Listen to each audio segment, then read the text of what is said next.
চলে আসলাম ছাদে সিম পাড়ার জন্য। তো সিমগুলো অনেক বড় বড় হয়ে গেছে আর বীজগুলো শক্ত হয়ে যাবে। তো ভাবলাম যে সিমগুলো পেড়ে নেই, খেতে অনেকটা ভালো লাগবে। তো চলে আসলাম সিম পাড়ার জন্য। তো নিজের গাছ থেকে সবজি ছেঁড়ার বা পাড়ার আনন্দটা কিন্তু অন্যরকম। তো আপনারা ভিডিওটি দেখতে থাকুন যে আমি কতগুলো সিম পাড়ি।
তো আমার সিমগুলো পাড়া হয়ে গেছে, এবার সিমগুলো কুড়িয়ে নেব।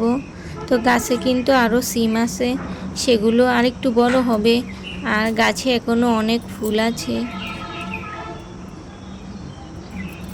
তো নিচে গাছের সবজি কিন্তু খাওয়ার থেকে পাড়ার আনন্দটা অন্যরকম।